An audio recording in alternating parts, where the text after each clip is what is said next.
Okay, so unfortunately, my colleague that presents with me, Jackie, he is not feeling well. He's under the weather and he is in bed. So he is not going to make it today. So I still got both of our info here, but he's not going to attend. So I'm going to be doing all the, or at least talking for us first. And so this is our contact info. Here's our websites and email addresses. This is, we're not trying to drive business to us, but we do have resources around AutoHotkey on our sites. So check those out if you get a chance. And just to clear up, so we had 36 people register, typically about half that register show up.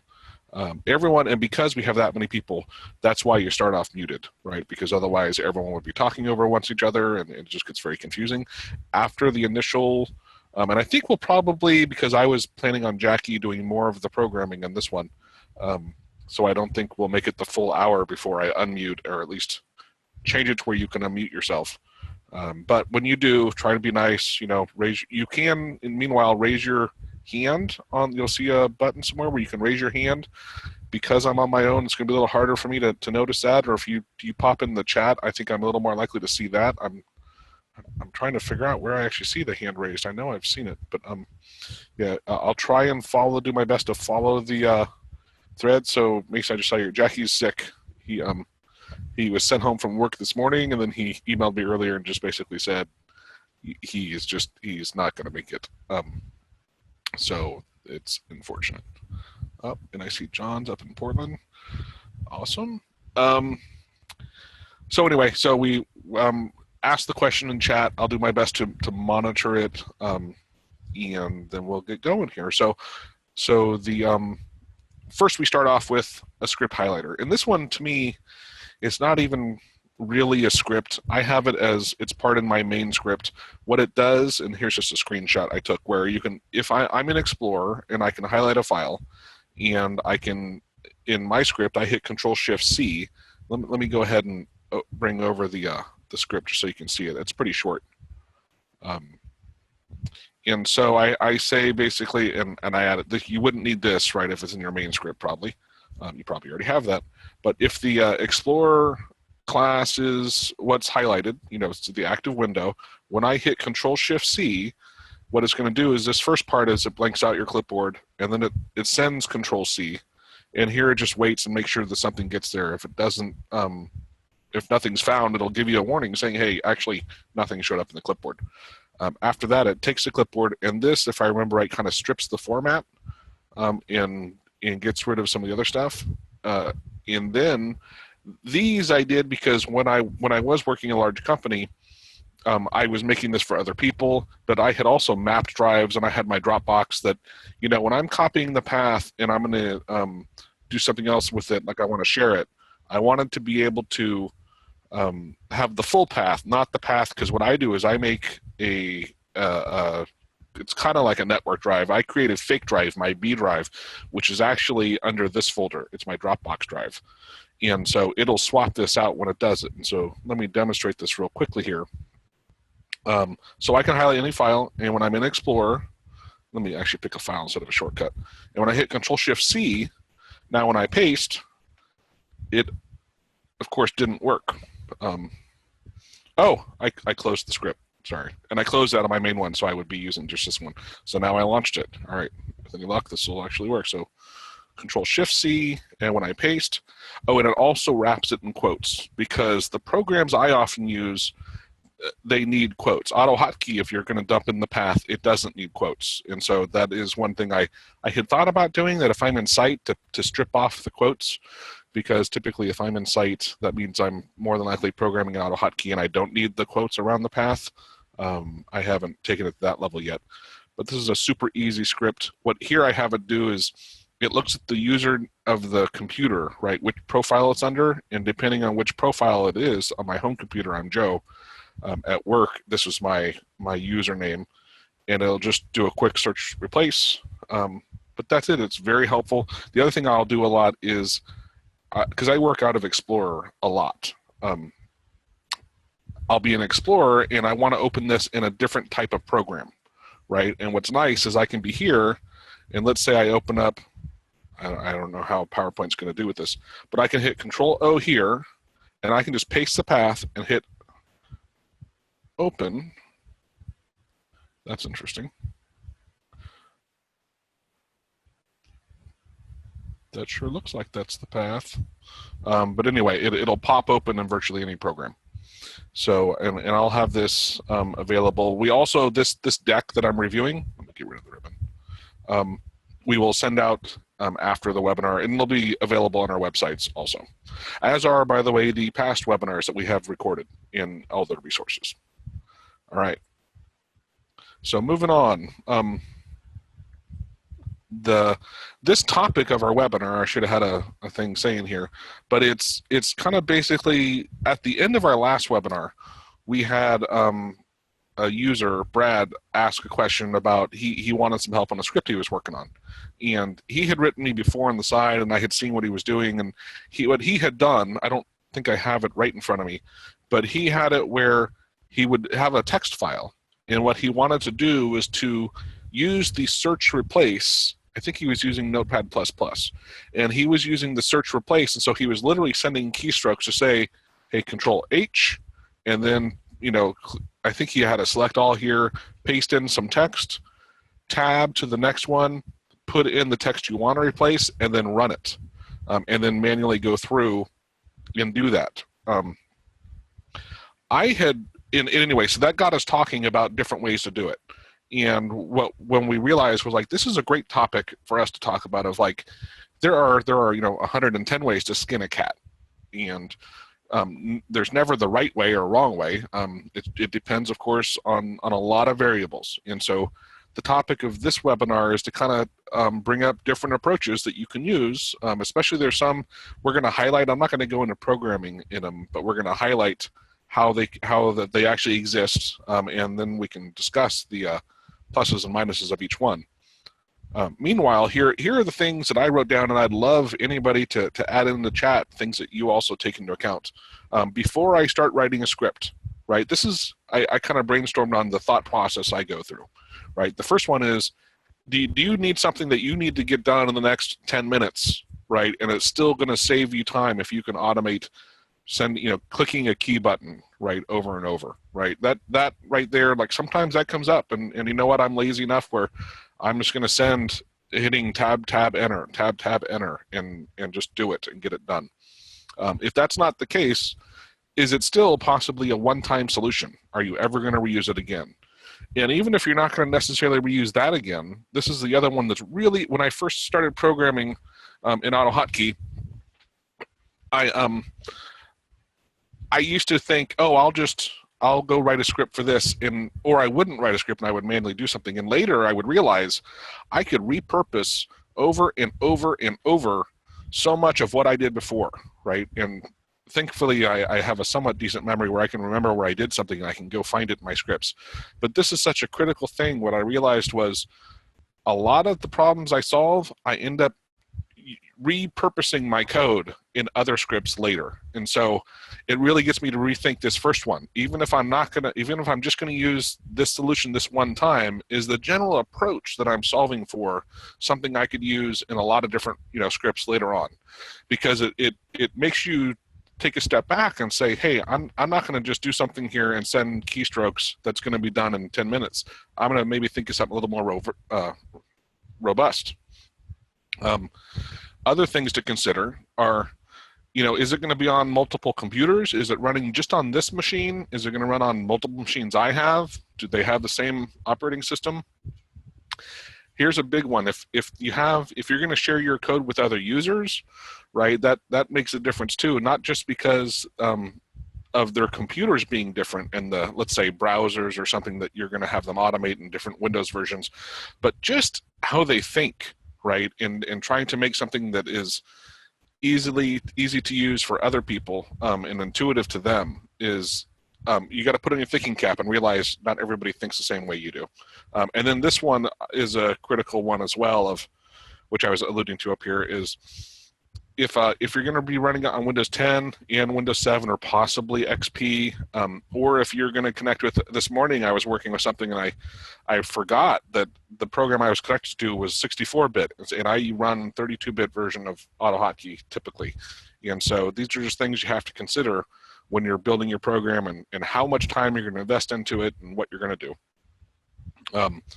Then my next step is to start thinking about, hey, I don't want to reinvent the wheel, right? Is there somewhere, I mean, I used to feel guilty about this, of borrowing code from other people and stealing it, but honestly, the more I learned about programming, the more I realized virtually nobody starts from scratch, right? They go out and borrow what they can from anywhere and everywhere. If you're good about it, you'll cite that you borrowed something from somewhere, but it's very, I think, it's not that common where people just always write everything themselves, unless it's a super tiny little bit, right? And then, of course, all right, if I'm going to start looking for code, where do I go? Well, the first off, just because it's easy for me, I search my own computer. Search that, or I just can remember, oh, I've done something like that on this script, and I go find it. The next step I do is I will go to my first stop is always the AutoHotkey forum. Actually, Stack Overflow, what I do, I have this hotkey where I can hit caps S, and let's say Control Get, because that's going to be one here I think we focus on, and it will run. Launch in the other window here. It runs a Google search both on Stack Overflow and on AutoHotkey, and so I leverage Google search, but I search those two forum sites. And it's just a quick, easy way for me to see if there's something already out there, and that's why I wrote this hotkey, because I do it a lot, right? And I used to have MSDN and a couple other sites, but I realized by far these are my two go-tos, right, when I'm going to search for something. The Reddit forum has quite a bit of stuff as well. GitHub is much more when you're looking for libraries. Often they'll be there. The good thing about this is typically on the forum, there'll be mentions of the stuff in GitHub, which is why I don't necessarily search there, but often you'll find good stuff there. Again, just to put them out there, there's Jackie and my sites. I have much more of videos, tutorials, and teaching how to do stuff. It's not that I have a big plethora of script itself. I want to help people learn, and Jackie's doing the same thing. And then Jack Dunning's blog is more on entry-level stuff, I think, generally speaking, and but it's great for noobs, I think, especially with hotkeys and hot strings and things. All right. If I can't find anything within, I usually spend about 10 minutes, right, looking, depending, of course, how complex the thing is. But then I will reach out, right? So these you can do on your own without bugging anybody. And this one here is where we're being active. And so you can post a question to the forum, obviously. Do a little bit of research first, figure out what the best forum thread is to post it on. But between the forum, Stack Overflow, and Reddit, those are three great places where people are very active, and typically, especially if the question you're trying to solve is a quick question and it's pretty easy, I will use either Stack Overflow or Reddit. Those two. The forum works too, but let's put it this way. If I had a very complex question, I would not put it on Reddit or Stack Overflow. I think all three are great for short and easy questions. But sometimes I think Stack Overflow and Reddit, I should have put the IRC, I think, channel. I don't use it, but I know there's people often on it, and those are people who are live, and that's what's really helpful, is being able to dynamically ask people questions, right? And that's why I listed, this is actually, I guess I should have this as another bullet, but I will first reach out to Jackie and a few other people and say, hey, have you ever, solved this problem? Because again, if they've gone through that process of trying to achieve X, and I trust them as being, good programmers, have figured out here's a good approach, why would I go through and look at all these different ways when someone else has solved it, right? And so often they will have, or they can say, no, I haven't, but I think I saw something on the forum here, right? Or because sometimes I'm not searching in the right way, or they'll know if it's not even possible. After that, there's a couple LinkedIn groups and several Facebook groups that you can. I will see some people post questions. They're not nearly as active as these first three, but they're definitely there. And then there's a lot of other resources. Now that I look at it, I think these I should probably put up here with the sites. I guess I put them under there because it's social channels. But I have, I think, at least 150 videos on AutoHotkey. Jackie has several. Helbet, which actually, you know what, and I need to change this. The link is in here, but it's CIV Reborn, I think, is his YouTube name. Actually, let me see if I can. Oh, of course not. Why would you have the name? Anyway, he does a lot of great stuff, especially with GUIs, which I've been learning a lot about lately. And then these are other good channels that have some good stuff with AutoHotkey and learning how to do things. The nice thing with videos, of course, is that it's a little bit easier to follow sometimes and watch exactly what someone does when they run code, because things on the forum people will post, but it's hard, then they'll update something later, but you don't get the whole picture at one time. And so YouTube, I think, is a great way to learn. It's a great way to learn how to do things. It's not necessarily going to solve the example you have right in that case, but it's more of a learning thing. You're trying to learn an approach. And then this last one is something to consider is are you helping out? So like in the case with Brad, so he had asked a question and I wrote a response, and I purposely didn't put things too complicated just because from talking to him I could tell he wasn't at like Lexicos level of programming, right? And so I'll look at stuff in the forum, and it's like stuff I'll see Jackie has done years ago, and he will do stuff with COM and Internet Explorer and how it's navigating over links and doing and looping things, or it's very complicated doing it. I mean, to me it is in objects, and I'm like, it makes it harder for me to solve. I mean, that's great when what they're offering actually gives a better solution. It makes it nicer and tighter. Then I think it still makes sense.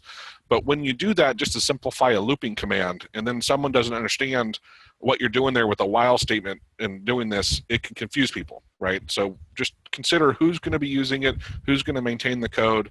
Also, if you are helping someone, if you make it too high level, they're going to keep coming back to you probably to offer up help in fixing it later. So these are the general processes that I go through in deciding how much time I'm going to spend on writing my code, what approach I'm going to use. And then I should have put a slide in here. That's how I decide on the different approaches. Actually, this one's close enough, because there are a lot of different ways to interact with Windows. Oh, before I go on, actually, if anyone on chat, does anyone else have anything to mention in here of what they use to consider? Did I miss anything?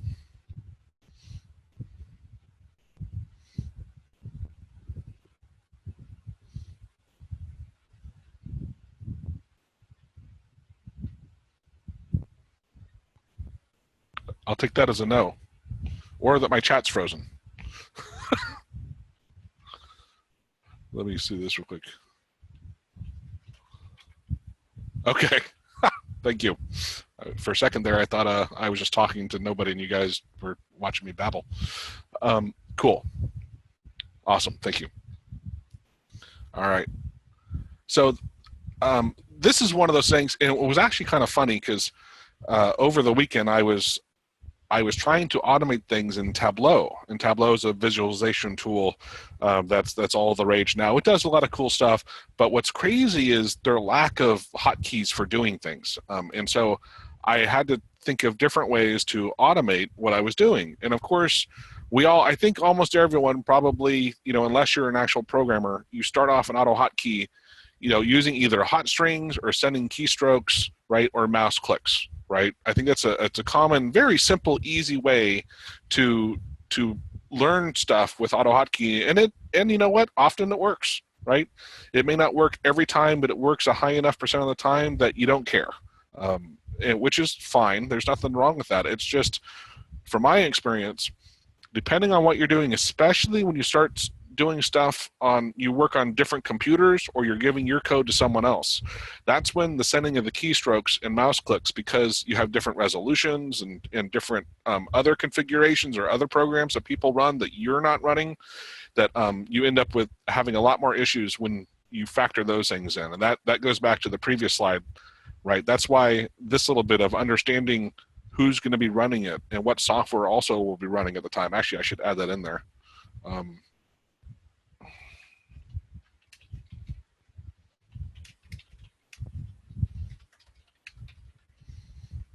I'll go tidy that later, but that is another consideration, right, to take into account of, is it going to conflict with anything on the other ones?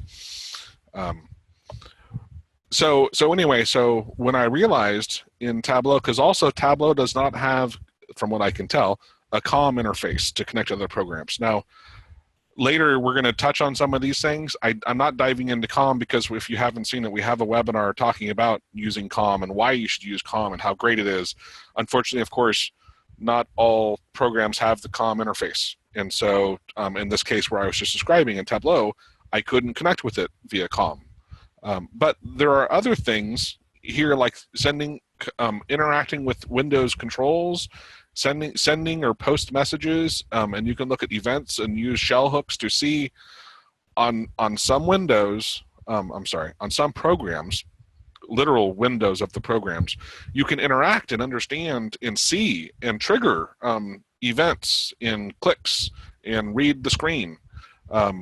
Then there's actually, if the program you're acting with is an older program, AutoHotkey has a built-in menu selection thing where you can send items like, it's basically like a notepad hitting Alt F-O for open, right? But it's actually sending the commands to it, not hitting keystrokes. So again, it's just, if it works, it's going to be more reliable.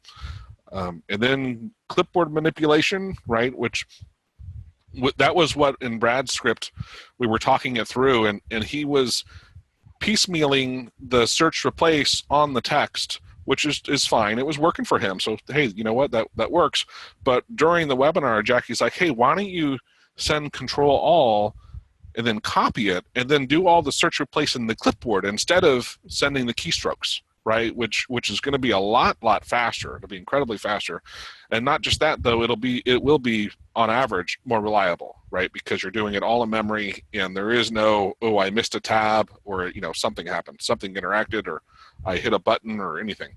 And then for my solution on that example, where I had written back to him, when I realized he was reading a file, and that file was a template that never changed, it was always in the same location, right? To me, I'm like, well, wow, man, I wouldn't do anything from inside the program. I would just read that path and then basically manipulate the text instead of from the clipboard, right? But I'm going to manipulate the text as an object and do search replace on it, and then write it back using file append. Or, and this is where if you're doing a lot of let me rephrase that. If you're doing a lot of writing, reading or writing to the file, a file object is, I gotta say, it's at least 100, if not 1,000 times faster. You don't notice it on small stuff, but when you start doing a lot with a file that you're reading and writing to, it makes an enormous speed difference by using the file object, where you open the file once, you do search replace, or you do whatever, read write to that file object, and it stays open, and then you close it one time, and it's not accessing your disk left and right every time. There's this other, I just call it the ACC viewer, because I don't even want to say accessibility every time. I have the links here, and again, we'll send this deck out.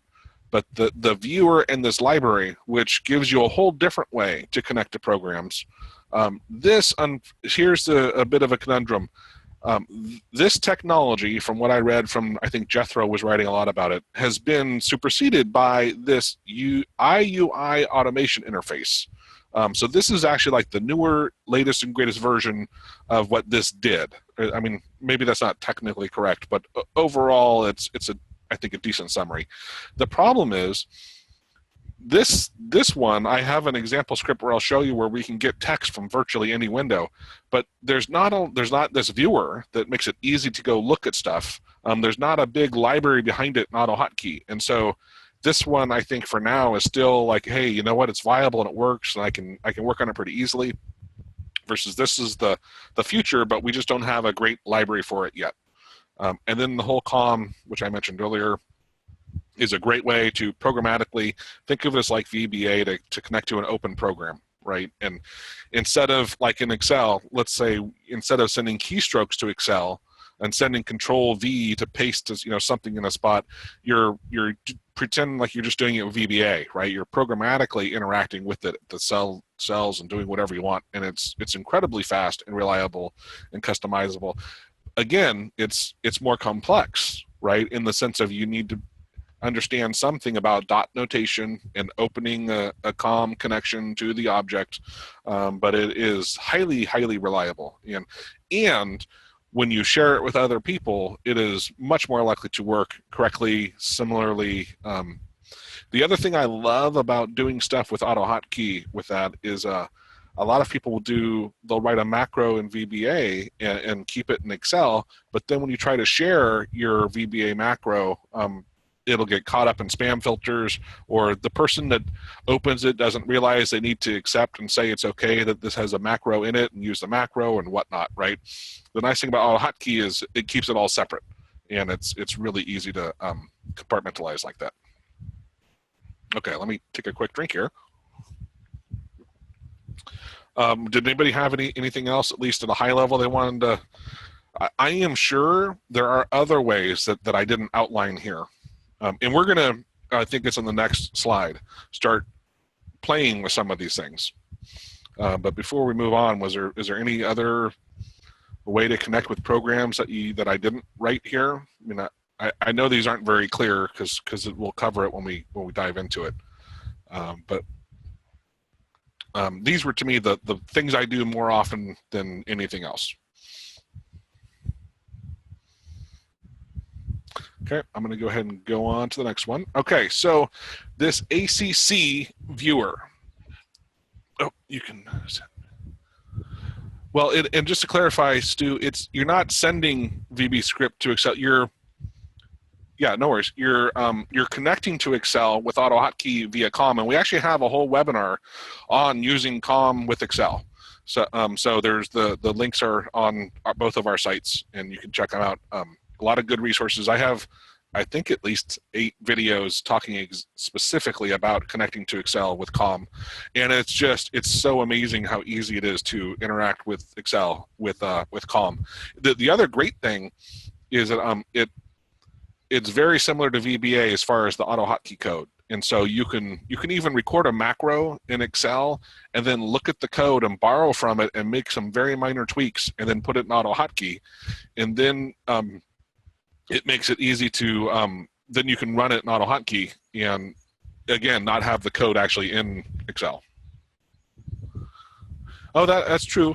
I see relayer that, yeah, also you can do JavaScript stuff too. I hadn't thought of would be another one that would throw in there is if you're doing something, and now one I haven't actually done a lot with yet, but Selenium is a browser automation that allows you to connect to other browsers, not just IE, like Chrome and Firefox and Opera. Is that what it is? There's a couple others that I never use. But that's a pretty awesome way to be able to connect to them, again, programmatically, not sending keystrokes, right? Which just, again, it's the reliability. It's not it's going to take you, especially if you're new to it, right? It's going to take you a while longer to learn what you're doing. But boy, is it much more reliable. Okay, so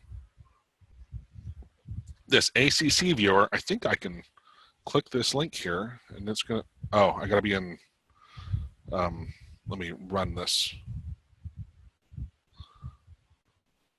and flip these. That did not do what I thought it would do.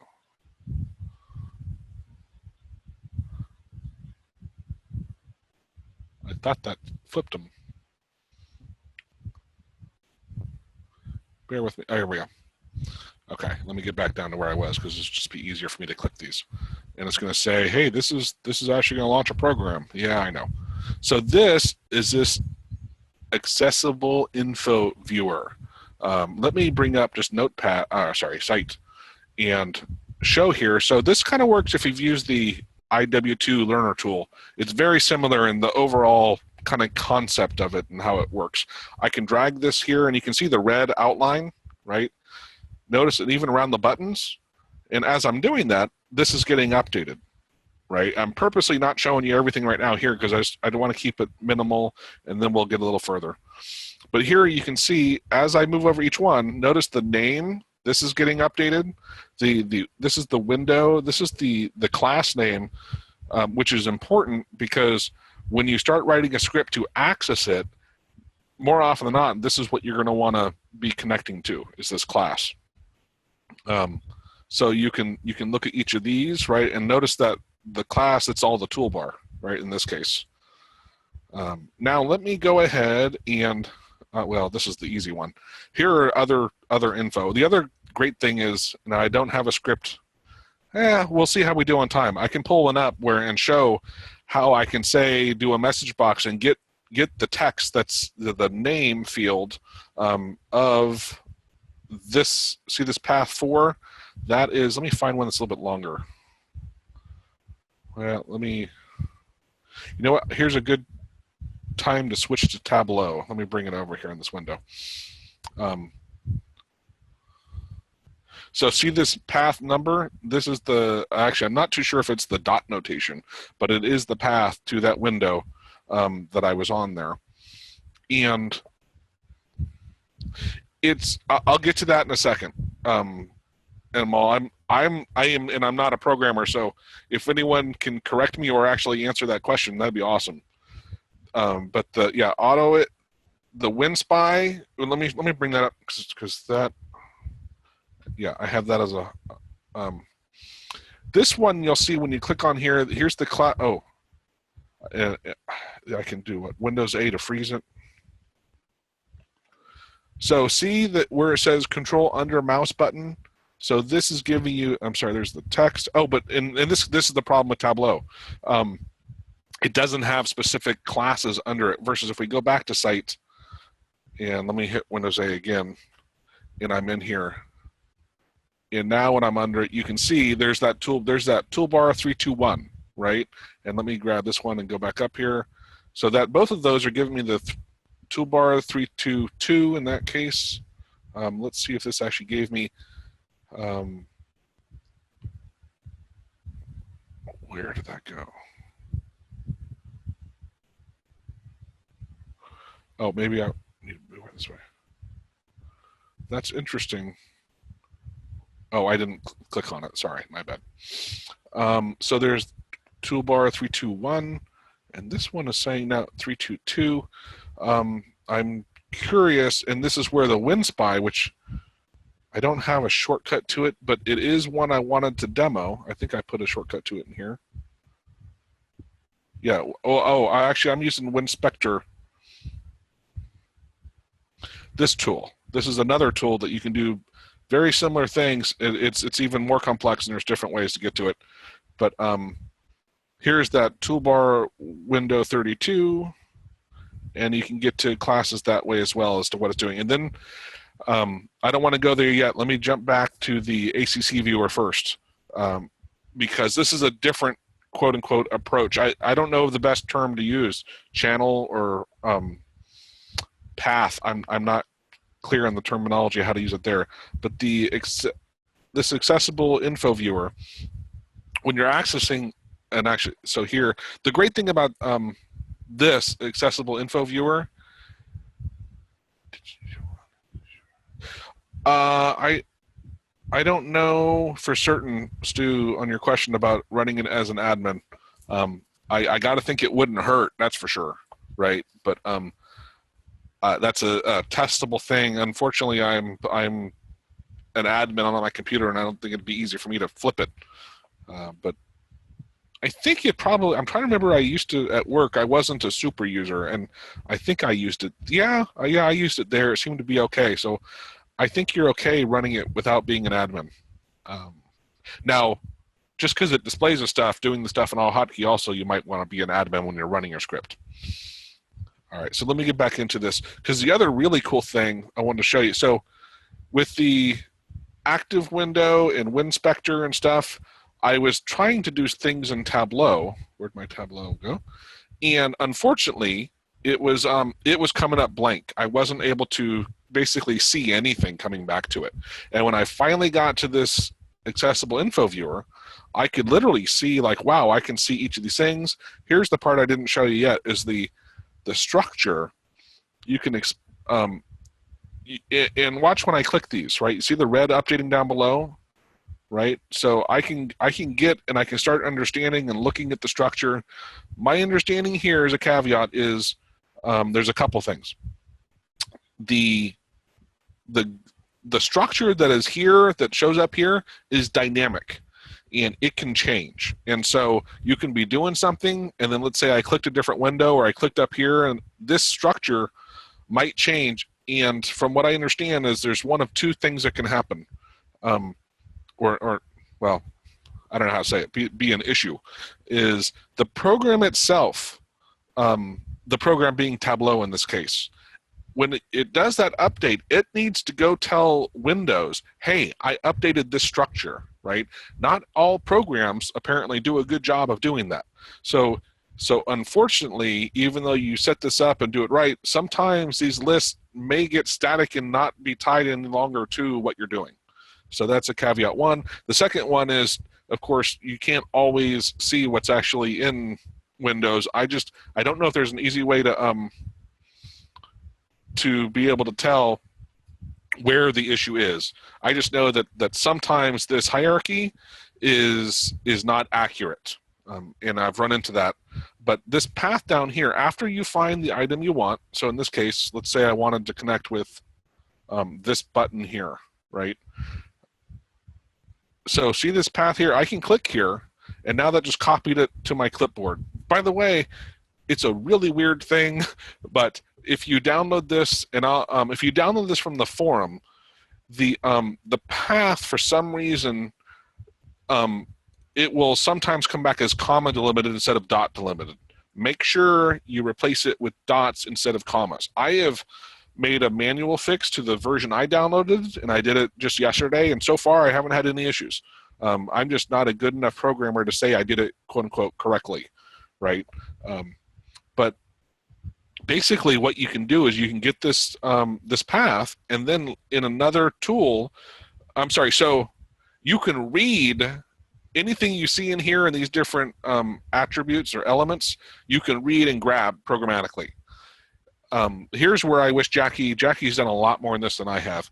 What he has told me, and from what I've skimmed from the web, if the default action of the thing that you're wanting to do, if its default action is what you want it to do, you can trigger that. So I could send, let's say this was to copy, right? I think it, duplicate. So this button's default thing, I will bet you money, is to duplicate the worksheet I'm on, right? So as long as the default action is what you want, you can, from my understanding, I haven't done this yet, you can trigger the default action through, and let me get back to it, my PowerPoint deck. Oh, here we go. Oh, and I don't have it on that page. This ACC library, this you can download, and this one has a lot of the functions that you would use to act on the things you're getting from the viewer. So this is where you can find the functions that says, click that, the path to this thing, right? So I know I'm not doing a great job, but I didn't want to go too deep into, quote unquote, how to do all these things. It was more to help you understand there are ways out there, and then you can hunt them down, or we can maybe at the follow-up have another webinar specifically around this ACC library, or doing stuff with these controls, which we can get into next year. But it is this approach for me, like in Tableau and other tool I was using, it was the only one that I could actually programmatically interact with. The control messages and stuff, and the shell hooks, and this menus, none of those worked. Of course, I could still send keystrokes, right? And I can click at spots. But again, if my resolution is different than on a different monitor, or I minimize it and move it and whatnot, right? It just becomes programmatic. So I try not to send keystrokes. Shouldn't say when I can, because sometimes that's the right solution, right? I need to do something here in the next 5 minutes, and hey, that's the way to go. But if I'm doing something more robust, and that's the case I need here, I wanted to have a way to interactively, what I'm working on is I need to come through, and on my other deck, this is some study I did for someone for free, and the condition was I could share data. Anyway, on the deck I'm doing for my client, I have like 100 slides, and crazily enough, there's no way to export each slide and say save it as an image. And so you have to manually come in here, go up to worksheet, export, image, choose the thing, hit save, and then tell it, right? And I'm like, yeah, I'm not doing that 100 times, especially this is just the one time, right? If I make updates or the next project, and I'm like, you know what, I'm going to write a script, they'll iterate over all of these and export them. So anyway, that's why I was jumping into this. So let's get out of the accessible info viewer, and let me, I wish that wasn't maximized. Okay. Because I want to close that. And let's go into controls. Is that what I have here? Oh, you know what? Just because they're tied to it, let's do this screen reader. You know what? I'm just going to open up the folder here. So my screen reader, this is the program that I mentioned. The screen reader, sorry, it is, let me go back to here. It is leveraging this IUI automation interface. And now that I'm actually in this screen, let me hit my hotkey. It's much more inspiring when that actually works. Let me close all this stuff.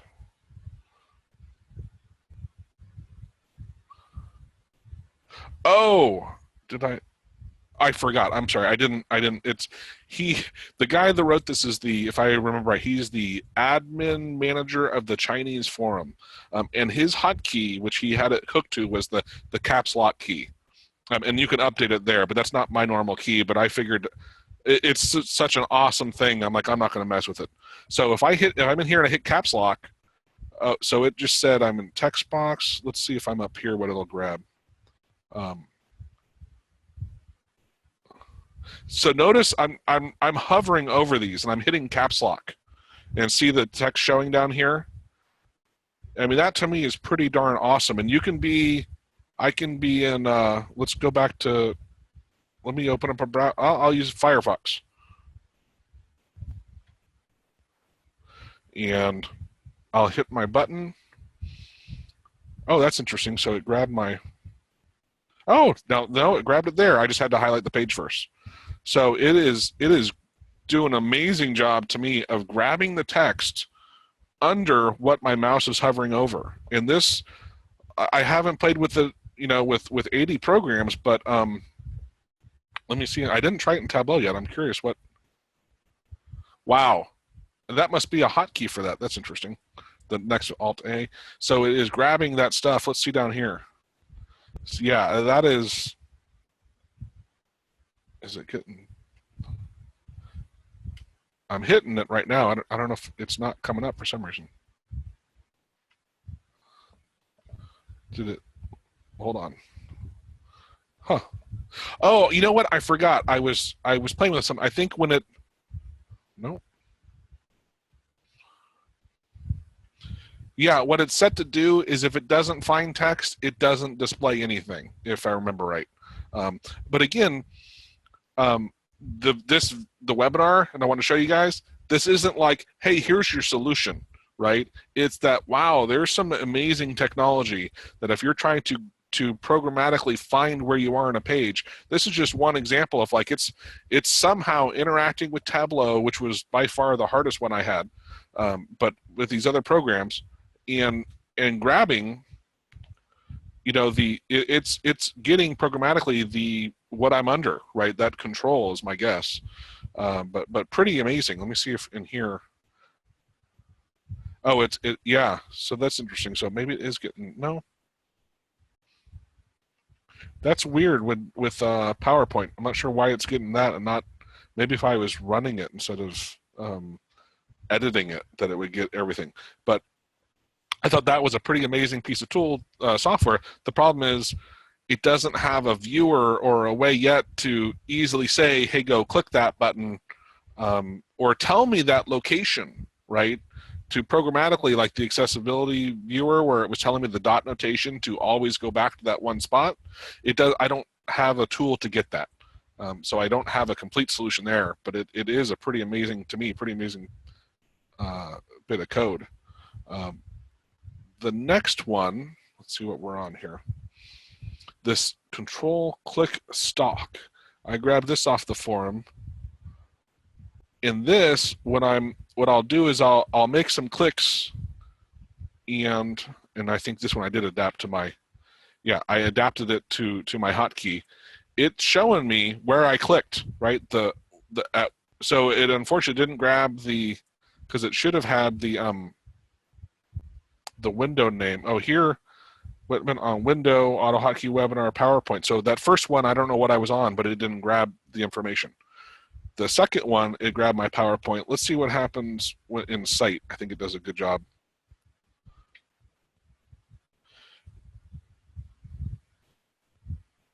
Oh, I forgot. I have to, it's when I click. Let me see if that, there we go. I had, and so here is the site. It's showing you I left button clicked on this window at what time, and then it's telling me the controls, right? This is the stuff, this control, and the HWND, that's the window ID, the programmatical way to connect with that window. But this control and that are telling you how you can go grab that. And so it's a great, easy way to see where you are and what you clicked on.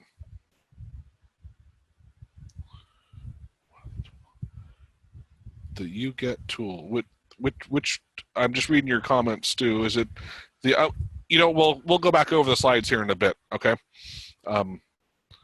So just so I don't lose track of where I am. This label controls, now let me exit out of this. I don't know if you've seen this Scrommel 1 hour software. I was going to say 1 hour photo. Label control. So this is kind of a neat tool that when you're in a program and you hit control, oh, no, there we go. So see these numbers pop up? It's telling me the order that these are in. And so again, if I can programmatically, especially because I can see these numbers, I'm pretty darn sure I can programmatically say, I want to click item 13, right? And so this is giving me that key to kind of see which number it is. So I could say control, click, and I think there's a way to do numbers, but again, this is to me more just, it's a really quick, easy way to say, if I'm in a program, like here I'm clicking it, but they're not showing up, right? And I know in Tableau it didn't work, but let's open up Notepad.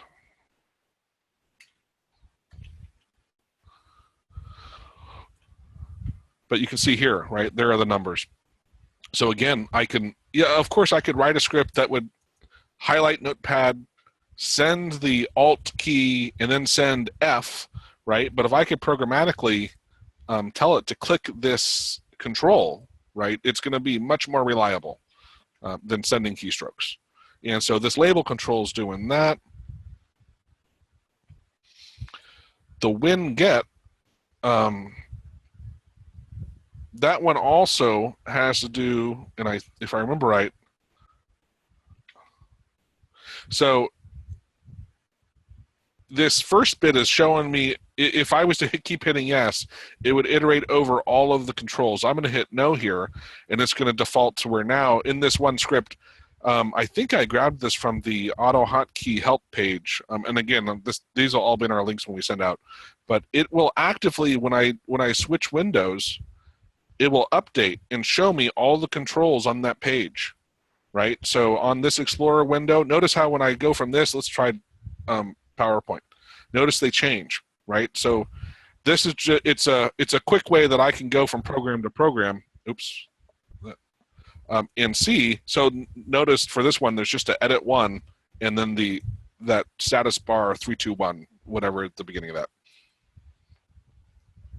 So for me, this is a quick, easy way. If I'm trying to figure out, hey, how am I going to interact with the program? Can I use controls? This is a quick, easy way, because when I'm on Tableau, again, see how nothing is. I lost my tooltip, right? It's because virtually nothing has controls that AutoHotkey can see. Now I don't know why, right? I don't know if it's something's amiss, or Windows is blocking it, or Tableau, is my guess, is it's not making it available. Versus the Explorer one, I got a ton here. I can see all these different controls, and again, I can programmatically say I want to click the third combo box and do something with it, right? Yeah, and it's also annoying. So there we go. Let me get rid of that one. This menu select. Now, this is a built-in functionality in AutoHotkey also. It's an older one, so if you're the program you're interacting with is older. I'm trying to find because I had an example. At least I thought I put one in here. Man, I'm not seeing it. What it'll do is it will interact with the menu and programmatically send the whole. What you would do is say File Open, right?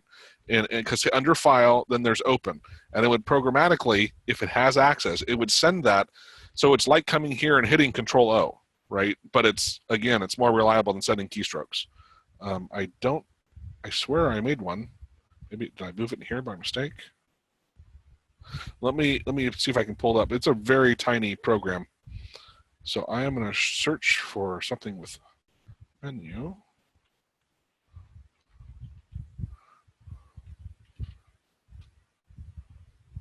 And I'll search and stuff today. This, by the way, this file search, it's actually not a free program, but it mimics the old search like from Windows 7, or maybe it was even XP. Yeah, I think it was XP. And it's just so much easier to use than the newer version to me, especially if you want to do something complex, right? You can change the dates. You can tell it where it's between, if it has a file size, or I guess type, I think works the same way as the old one did. That should have found that already. All right, I guess maybe I'm just crazy.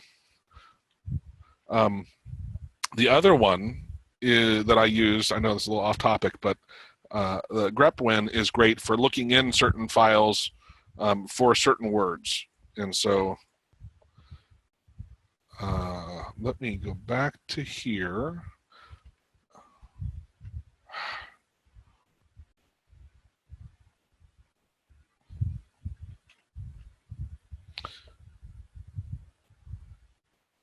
You know what? It's such a simple thing. It's at the bottom of that page. I'm just going to go navigate to it. Oh, look at that. That is the path to my file that I'm looking for. So okay, so anyway, controls, messages, that's what I did. I put as the hyperlink and link there. Let me see if I can go back to Notepad, or site. There we go. So there's an example of using my path in the clipboard. Anyway, so I am going to go ahead and run, gosh, darn it. There's something with my site thing lately. It's been acting weird. All right. Look at that. See my, come on.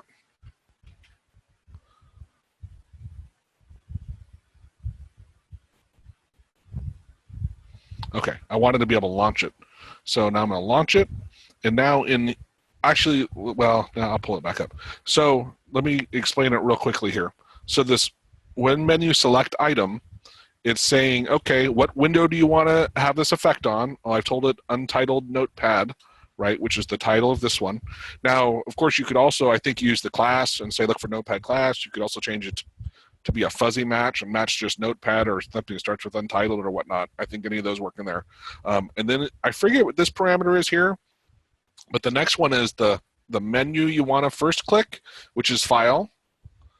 And then under File, I'm going to click Open, right? And so now when I launch this, well, I don't think Notepad has to be highlighted, but when I launch it, it goes to that open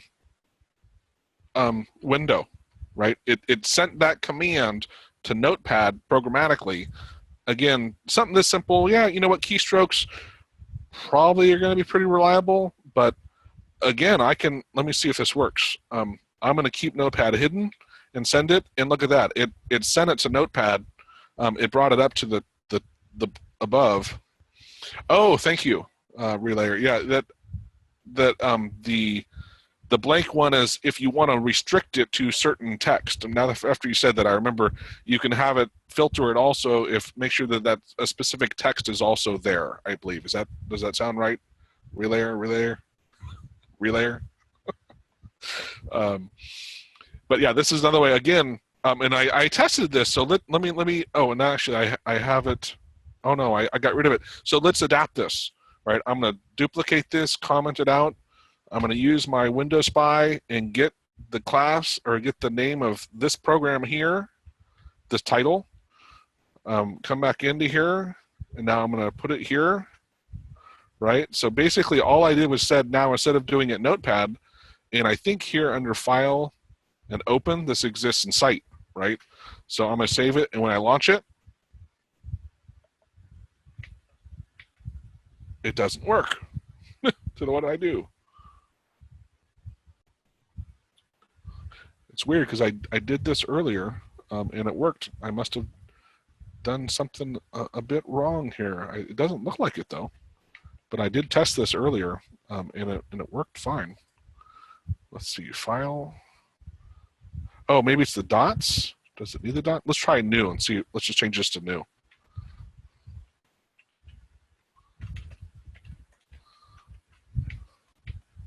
And that, I wonder if that's case sensitive also.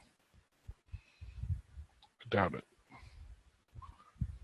But I got that right. Anyway, I did do this earlier, but that's basically what I'm doing, right? I'm updating the title here, and then sending to list. I know, and I did because I did tools debug also. Let me try it one more time.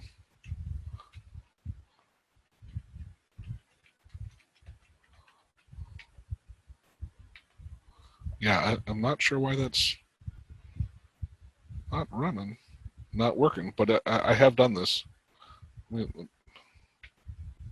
Yeah, I don't know. But the other thing in this one, let's comment this out, is you can do it by order number. And so again, I'm still using the thing to Notepad, but I can say send to the first, click the first menu, under the first menu, click the second item. It's really weird to me the ampersand's after it instead of before it, but I know that's typically in GUIs for the shortcut hotkey type thing. But that's how that works. And this menu select, is that where? Oh, that's what I was on. Oh, good. I'm all done. Because COM, like I said, we have a whole webinar on that. It's a great approach where there's a lot of resources for it. However, if your program doesn't have COM built into it, then unfortunately you don't have that as an option. So does anybody want to mention anything in particular as far as if they've used any of these, which ones they like over others? Do you have other ones that you use of a different approach?